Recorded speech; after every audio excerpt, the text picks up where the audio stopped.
Takbiratul ihram. Praktekkan. Sudah, anggap selesai. Berapa? 3. 4. Begini caranya 11. Membaca? Ya. Ya. Selesai. 3 ya. Kita 4. Setelah Anda membaca Fatihah, kemudian apa lagi? Tentu setelah baca Fatihah ayat, kemudian ruku. Berarti ke 5. Ingat tuh, ingat? Ini yang kalian suka begini nanti baru paham itu. Ya. 6. I'tidal. Tidak. Ingat tuh. Bangun Bangun dari ruku. 7. Sujud 2 kali. 1, terus ya 2, Oh. ya 3. ya 2, ya 2 kali lagi ya. Nah, 2 kali. Jadi 7. 8. Duduk antara 2 sujud atau duduk iftiras. Coba duduk iftirasnya? Iya. Mata kaki kita, kita duduki. Jempol kaki kita ke berapa tadi? Ke 8. 9. Duduk tasyahud akhir. Putar duduknya. Di tasyahud akhir atau at-tahiyat kan bahasanya. Nah, itu wajib ya? Wajib duduk tasyahud akhir. Rukunnya. 10. Membaca tasyahud akhir. Tentu at-tahiyatul sampai selesai. 11. Membaca sholawat atas Nabi. Tentu. Alamat kan? Tentu kan? Membaca sholawat pada tasyahud akhir. 12. Salam pertama ke kanan. Ya. 13. Tertib. Jelas? Yang rukun-rukunnya? Jelas. Kira-kira. Ini yang tidak sulit ini memang sulit ini Pak. Sulit ini. Tanya orang lain, berapa boleh? Sulit Pak. Kebanyakan hampir merata. Aku baik. Hampir nanti kita bahkan jawab. Hampir merata. Memang dia sholat tapi tidak bisa dia di mana rukun tadi. Membedakan rukun dengan sunat tidak bisa dia membedakannya. Nah, memang inilah Pak yang sering terima mana. Oke, coba hand dulu, biar jelas. Berdiri Anda. Tentu pertama apa tadi ini? Kedua berdiri. Anda sudah berdiri betul. Oke. Setelah Anda berdiri betul berarti yang ketiga takbir. Nah, angkat. 3. Oke. Setelah itu kita membaca 4. Setelah Fatihah dibaca dengan ayat-ayat pendek yang lain, baru Anda ruku. 5. Bangun dari ruku. I'tidal namanya ya. I'tidal bangun dari ruku. Berarti ke 6. Ke-7 sujud 2 kali. Langsung sujud. Ingat. Kembali bangun ya. Lagi sujud. Ya. Iya, tangan di makanya udah lanjut terus duduk iftiras. Duduk iftiras. Mata kaki tadi kita ya? Jelas itu kan? Ada enggak? Ada. Salah enggak? Enggak. Pas. 7. Duduk antara 2 sujud atau duduk iftiras tadi kan? Duduk iftiras tahu duduk itu kan? Setelah sujud 2 kali berarti ada duduk iftiras. Ya pas kita baca tasawuf awal ya. Iftiras namanya kan? Berapa tadi itu? 8. 9. Duduk tasawuf akhir. Anda duduk tasawuf akhir. Berarti paha apa ini langsung ke lantai. Setelah duduk tasawuf akhir, kemudian ke-10 membaca tasawuf akhir. Fil alamina innaka hamidum majid. At-tahiyatul kan? Nah, kemudian 11 membaca sholawat atas Nabi pada tasawuf akhir tentu. Ya, sebelum sampai fil alamina innaka hamidum majid tentu kita sholawat. Sholawat Nabi itu kalau dia tinggal pada tasawuf akhir terlupa maka sholat tidak sah. Ingat tuh, karena rukun. Ya, kecuali tadi kita sujud sahwi terlupa dengan kunut. Lupa kita kunut, maka kita gantinya sujud sahwi ya. Nah, ingat tuh. Kalau memang rukunnya terlupa, Apakah sholat kita sah? Tidak. Berarti sudah. Ke-11 membaca sholat Nabi pada tasyahud akhir tentu. Ke-12 salam pertama ke kanan. Ke-13 tertib yaitu berurut. Kita ulangi. Rukun sholat, 1 niat untuk sholat tentu dong. 2 berdiri betul. Dia berdirinya betul. Tidak ada lagi miring ke kanan, miring ke kiri. Mengangkat takbiratul ihram ada 2. 1 setantang dengan ujung jari telinga, ada sejajar dengan bau. Kalau kita kebiasaan sejajar dengan telinga. Setelah kita mengangkat takbiratul ihram, tentu kita membaca Al-Fatihah. Setelah kita membaca Al-Fatihah, membaca ruku. Kita wajib ruku dulu ya. Ruku, setelah ruku bangun dari ruku namanya i'tidal. Setelah i'tidal kita sujud dua kali. Setelah sujud 2 kali, duduk di antara 2 sujud, duduk iftiras. Nah, kemudian 9 duduk tasyahud akhir tentu. Sebelum kita duduk tasyahud, waktu kita duduk tasyahud akhir tentu kita membaca syahadat, membaca tasyahud akhir. 11 membaca sholawat atas Nabi pada tasyahud ke-12 salam pertama ke kanan tertib yaitu berurut. Oke. Sudah bisa dihafal? Insyaallah. Insyaallah. Enggak, tunggu dulu. Tumaknina itu bukan berarti rukun. Ya, di sini digabungkannya. I'tidal ini langsung ruku, tomaknina langsung digabung di sini. Nah, di Safinatun Najah itu banyak di lain dia. Iya, bagus. Jadi membaca ruku, tomaknina. Kalau di dalam kitab Safinatun Najah itu disendirikannya apa di kita bilang disendirikannya itu. Jadi ya. Baca 1 kalimat subhanallah. Jadi ini dia langsung tanya rukun 13 ini adalah langsung beserta tomakninahnya di situ tuh. Jadi kalau tidak ada tomakninah maka sudah tertinggal. Sudah kita ulangi. Rukun sholat yang kelima apa tadi? Ruku. 6. Iya, ini yang maksud itu. 7. Iya. 8. Duduk antara 2 sujud atau ifti. 9. Duduk tasyahud akhir. 10. Membaca tasyahud akhir. 11. Membaca pada tasyahud akhir. 12. Pertama. 13. Tertib yaitu berurut. Inilah yang sering dipertanyakan di mana-mana, kadang tidak hafal. Ya hafal itu Pak. Ini antum. Tidak nyala hafal, Pak. Enggak begini ya. Sekarang saya di tempat ini tidak hafal. Itu kita tahunya tidak duduk. Iya. Iya itu kan duduknya Pak ya. Tapi nama anak wajib tadi kita tidak tahu. Tidak tahu lu. Hanya cara sholat itu ruku, sujud. Ini mana anak wajib? Kan begitu. Mana anak wajib tadi kira-kira? Tidak tahu kita sholat begini lah mana wajibnya? Apa namanya?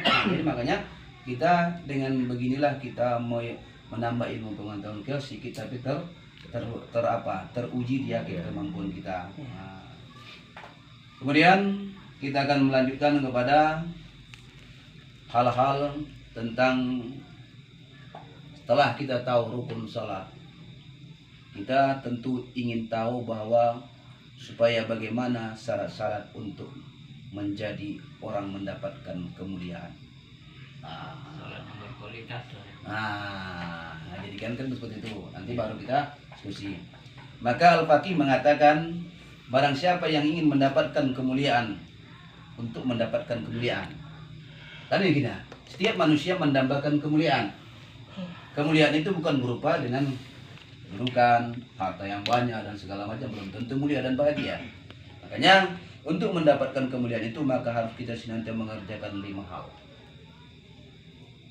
Untuk mendapatkan kemuliaan kita senantiasa harus melaksanakan 5 persoalan atau 5 hal, 5 macam. Untuk mendapatkan kemuliaan. Pertama, mencegah diri dari semua jenis kemaksiatan. Allah Ta'ala berfirman, wa nahan nafsa 'anil hawa fa innal jannata hiyal ma'wa, dan menahan diri dari keinginan hawa nafsu maka sesungguhnya surgalah tempat tinggalnya. Al-Quran surah An-Nazi'at 40 dan 41. Jadi pertama untuk mendapatkan kemuliaan mencegah diri dari semua jenis kemaksiatan. Namun berbicara masalah perbuatan dosa tidak terlepas dari kita pada masa dahulu. Jelas kan? Kadang sengaja atau tidak sengaja tetap pernah kita lakukan. Maka untuk menghapuskan, menghindarkan perbuatan kita, kita senantiasa selalu maghfirah, sari'u ila maghfiratin min rabbikum. Cepat-cepat bersegera mohon ampun kepada Allah. Hindarkan baik perkataan, perbuatan, hal-hal yang bertentangan dengan segala hukum-hukum agama, maka berangsur-angsurlah kita akan membersihkan diri kita supaya mendapatkan kemuliaan tadi. Yang kedua, rela dengan keadaan yang sangat sederhana. Tawadhu. Rendah diri dengan rela dengan keadaan yang sangat sederhana. Dalam sebuah hadis, samanul jannati tarkud dunya, harga surga itu adalah meninggalkan dunia. Wah, ya. Harga surga tadi meninggalkan dunia yang sifatnya melupakan tujuan kita untuk akhirat. Bukan berarti dunia tadi tidak perlu kita laksanakan pekerjaan kita, tapi dunia yang untuk mempersiapkan kita menuju akhirat. Berusaha segala macam mempersiapkan kebutuhan ekonomi, baik dengan perkebunan, baik dengan persawahan, baik dan tenaga. Semuanya itu adalah kebutuhan untuk kehidupan dunia. Namun kita tidak terlepas untuk kebutuhan kita akhirat. Kemudian kita hidup sederhana. Terkadang bisa kita minder, wah awak sholat juga sekali-sekali terus sholat juga lah. Ganti ada juga yang tidak pernah umpamanya sama sekali. Banyak harta dia dari awak. Awak kadang-kadang ingat juga, banting tulang. Tapi begitulah dicari pagi, dimakan siang habis. Dicari siang, dimakan malam habis. Nah, kan gitu. Sehingga kadang-kadang timbul keluh kesah kita. Sedangkan tidaklah pernah entah apa ingat, tapi hartanya banyak. Maka itu sudah janji. Kalau Allah berikan kepada seseorang itu keduniaan, maka dia apabila dimintanya dunia, maka Allah berikan kepada mereka. Tapi apakah dia nanti memperoleh akhirat? Belum tentu. Tinggal pilih hidup sederhana tapi masih ingat, tapi hidup yang berlebihan tapi jauh sama sekali tidak. Pilih mana mau bahagia sengsara dunia tapi bahagia di akhirat, atau bahagia di dunia sengsara di akhirat, atau nikmat membawa sengsara atau sengsara membawa nikmat. Ya? Yang enak itu sengsara banyak. Karena kita sering berpatokan kepada orang yang di atas kita. Kalau kita berpatokan kepada orang yang di atas kita, maka itulah yang akan terjadi hal-hal yang menjadi kesibukan kita untuk mengejar ketinggalan kita. Tapi kalau kita berpatokan kepada orang yang di bawah kita, yang lebih lagi susah dari kita, insya Allah ada jalan temunya. Maka untuk tentang dunia jangan lihat orang yang di atas, lihatlah orang yang di bawah kita. Tapi untuk tentang akhirat, lihat orang yang berilmu. Berkantilah, bergaullah dengan orang-orang yang berbuat baik atau orang-orang yang mendapatkan ilmu pengetahuan, supaya kita mengerti juga. Sama dengan kalau kita bergaul dengan orang-orang yang tukang parfum, sekalipun kita tidak membeli parfum, nah maka keciuman juga bau wangi parfum tersebut. Kalau kita berkawan dengan orang-orang yang tukang titik, tukang parang bikin, sekalipun kita tidak membakar arang tersebut, tapi panasnya arang tersebut, panasnya api pembakaran bos itu termasuk kita rasakan juga. Makanya bergaulah dengan orang-orang yang hidup sederhana adalah merupakan bahagian dari kita semuanya. Karena hidup sederhana itulah yang lebih tepat bagi kita. Nah, yang ketiga, untuk mendapatkan kemuliaan itu sangat senang mengerjakan ketaatan kepada Allah. Ya, tetap kita melaksanakan ibadah semampu kita, tetap kita bersilaturahmi, tetap kita mengkaji ketinggalan itu, sehingga supaya bertambah keimanan kita. Karena bertambahnya ilmu, bertambahnya amal ibadah. Kalau bertambah ilmu, tentu bertambah amal ibadah. Dengan apa? Yang iman bisa bertambah dan bisa berkurang. Tergantung orangnya semangat belajar apa tidak. Sama dengan kalau mendapat harta banyak, kalau mendapat rezeki. Kalau kita bekerja tentu mendapat. Kalau kita tidak bekerja, kita tunggu di rumahnya adolah, itu rezeki kakek diantar ganti. Kan umpamanya berarti itu tidak sesuai dengan lagi. Sangat senang mengerjakan ketaatan kepada Allah, segala aktivitasnya dikaitkan dengan ketaatan itu dengan harapan akan menjadikan sebab apapun dan mendapatkan surga. Firman Allah Ta'ala, wa tilkal jannatul lati uristumuha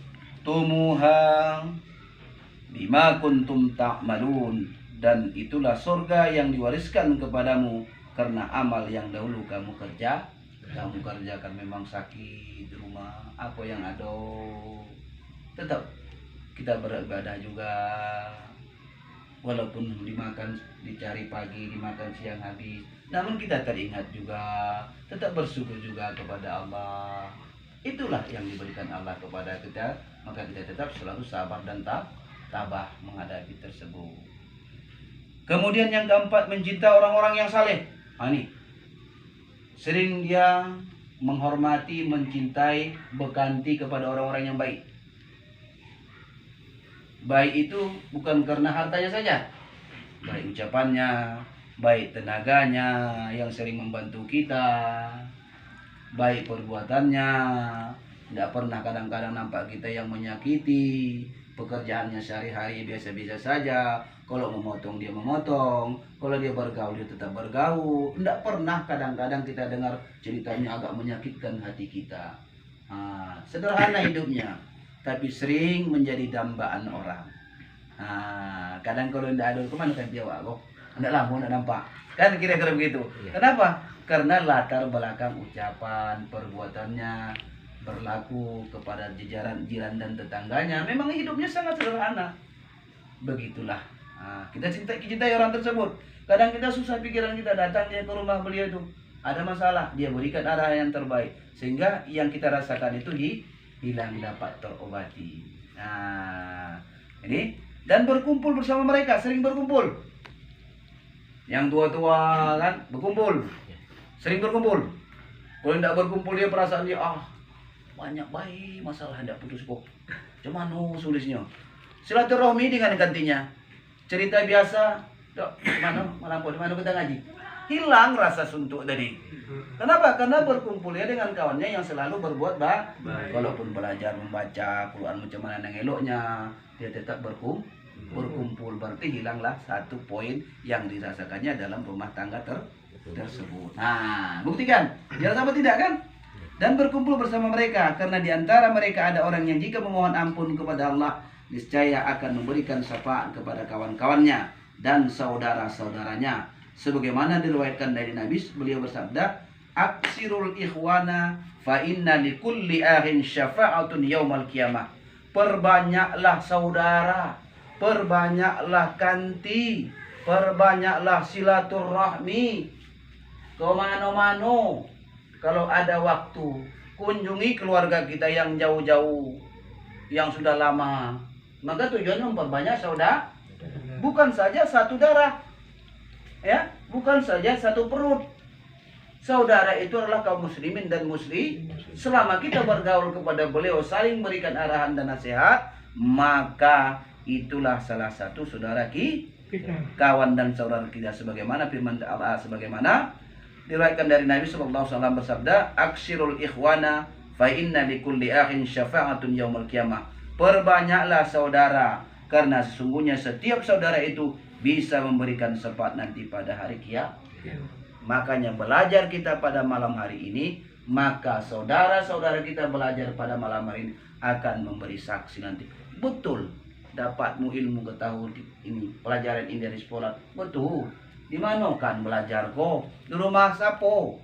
Bulan apa? Bulan sapa. Siapa saya baik saksinya? Awak sepolan. Ngaji kami ngaji di rumah si polan. ini akan berikan saksi kepada kita. Saksi yang ini adalah saksi kebaikan. Akhirnya dengan disaksikan oleh saudara-saudara kita, maka kita akan terbantu untuk hisaban yasir, hisab yang mudah. Kelima, untuk mendapatkan kemuliaan itu memperbanyak doa dan memohon kepada Allah Ta'ala agar mengaruniakan surga dan menjadikan akhir hidup kita baik, husnul khotimah. Jangan saya berdoa. Waduh, Rabbi, ya Allah ya Tuhanku, atau Rabbana hablana min azwajina wa zurriyatina qurrata a'yun waj'alil muttaqina imaman. Itu tujuannya seperti keluarga, untuk mendapatkan sebagai kebahagiaan kita, sebagai contoh. Dan doa-doa yang lain bisa juga kita sampaikan. Rabbana zalamna anfusana wa illam taghfir lana wa tarhamna lanakunanna minal khasirin. Yang jelasnya kita selalu bermohon kepada Allah lewat doa agar kita diberikan surga, akan mendapatkan surga dan menjadikan akhir hidup kita husnul khotimah. Ketika kita mengucapkan akhir hidup kita, man akhiru kalami la ilaha illallah dakhalal jannah bila hisab. Siapa yang akhir kalamnya mengucapkan kalimat la ilaha illallah dakhalal jannah bila hisab, dengan tidak dihisab. Untuk apa? Kapan kita bisa mendapatkannya? Selalu kita beribadah kepada Allah Subhanahu wa Ta'ala. Selalu kita zikir kepada Allah, baik di waktu pagi, di waktu sore, dan di waktu petang. Kita senantiasa zikir kepada Allah. Subhanallah, la ilaha illallah. Maka di akhir hidup kita nanti, di akhir kita, maka kita akan termasuk golongan orang yang selalu mengucapkan kalimat la ilaha illallah. Apabila kita mengucapkan kalimat la ilaha illallah, dakhalal jannah bila hisab, dengan tidak lagi dihisab. Untuk mendapatkan tersebut tentu kita harus mendapatkan, pertama, mencegah diri dari semua jenis kemaksiatan. Yang kedua, rela dengan keadaan yang sangat sederhana. 3, sangat senang mengerjakan ketaatan kepada Allah. 4, mencintai orang-orang yang saleh.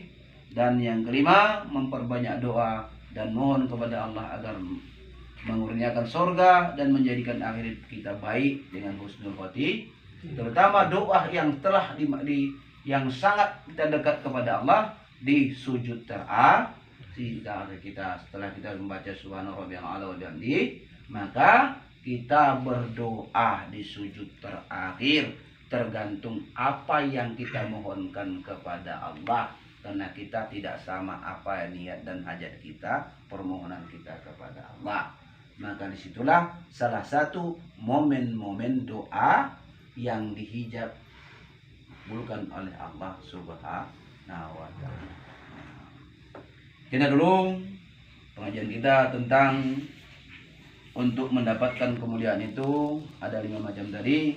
Semoga di antara 5 macam tersebut ada salah satu di antara kita termasuk jemaah kita di situ. Mudah-mudahan di antara 5 tersebut kita akan termasuk ke 5 macam tersebut.